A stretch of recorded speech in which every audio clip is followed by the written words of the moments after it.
നൽകുന്നു. കാസർഗോഡ് ഉള്ളാൽ ബാങ്ക് കവർച്ച കേസിൽ പ്രതിയെ പോലീസ് വെടിവെച്ചു. തെളിവെടുപ്പിനിടെ പോലീസിനെ ആക്രമിച്ച് ഇയാൾ രക്ഷപ്പെടാൻ ശ്രമിച്ചപ്പോഴാണ് പോലീസ് കാലിന് വെടിയുതിർത്തത്. കേസിലെ പ്രതിയായ കണ്ണൻ മണിക്കാണ് വെടിയേറ്റത്. സമീപത്ത് കിടന്ന ബിയർ ബോട്ടിൽ പൊട്ടിച്ച് പ്രതി പോലീസിനെ കുത്തി അതിനുശേഷം രക്ഷപ്പെടാൻ ശ്രമിക്കുകയായിരുന്നു. അരുൺ പാറയ്ക്കൽ വിവരങ്ങൾ നൽകും.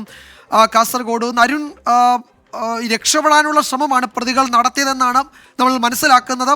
എന്തൊക്കെയാണ് പോലീസ് അറിയിക്കുന്നത്? ഇയാൾക്ക് കാലിനാണ് വെടിയേറ്റിരിക്കുന്നത് അല്ലേ?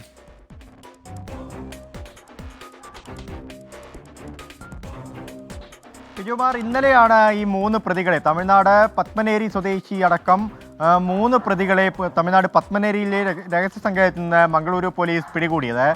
അതിനുശേഷം ഇന്ന് വൈകുന്നേരത്തോടുകൂടി ഉള്ളാൾ KC നഗർ റോഡിലെ കൊട്ടേക്കർ സഹകരണ ബാങ്കിൻ്റെ ശാഖയിൽ തെളിവെടുപ്പിനായി പ്രതികളെ എത്തിച്ചതായിരുന്നു. ഈ സമയമാണ് പ്രതികളിൽ ഒരാളായ മുംബൈ തിലക് നഗർ സ്വദേശി കണ്ണൻ മണി സമീപത്തെ ഒരു ബിയർ ബോട്ടിലെടുത്ത് അത് പൊട്ടിച്ച് പോലീസിനെ കുത്തി പരിക്കേൽപ്പിച്ച് രക്ഷപ്പെടാനുള്ള ഒരു ശ്രമം നടത്തിയത്. എന്തായാലും പോലീസ് ഇത് തടഞ്ഞു. കണ്ണൻ മണിയെ കാലിലേക്ക് വെടിവെച്ച് പോലീസ് വീഴ്ത്തുകയായിരുന്നു. ഇപ്പോൾ കണ്ണൻ മണി മംഗലാപുരത്തെ സ്വകാര്യ ആശുപത്രിയിൽ ചികിത്സയിലാണ്. ഈ പരിക്കേറ്റ പോലീസുകാരും ചികിത്സയിലാണ്. പ്രതികൾ സാഹസികമായി രക്ഷപ്പെടാൻ ശ്രമിച്ചു എന്നതാണ് പ്രധാനപ്പെട്ട ഒരു കാര്യം. എന്തായാലും അതിസാഹസികമായ ഒരു കവർച്ചയായിരുന്നു ഘട്ടത്തിൽ ഈ പ്രതികൾ നടത്തിയത്.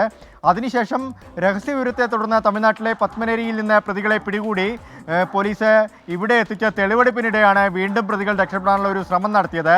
പ്രതികളുടെ കൈവശം തോക്കുൾപ്പെടെയുള്ള ആയുധങ്ങൾ പോലീസ് കണ്ടെടുത്തിരുന്നു. ആയുധങ്ങൾ ഉപയോഗിച്ച് നല്ല പരിചയസമ്പന്നരായ ആളുകളാണ് ഈ പ്രതികൾ. അതുകൊണ്ട് തന്നെ പ്രതികൾ പോലീസിനെ ആക്രമിക്കാനുള്ള സാധ്യത ഇനിയും കൂടുതലാണ്. പ്രതികളുമായുള്ള തെളിവെടുപ്പിൽ പോലീസ് ശക്തമായ സുരക്ഷ ഏർപ്പാട് ചെയ്തിട്ടുണ്ട്. ഇന്നിപ്പോൾ വെടിയേറ്റ പ്രതി ഉൾപ്പെടെയുള്ള ആളുകൾ ചികിത്സയിലാണ്.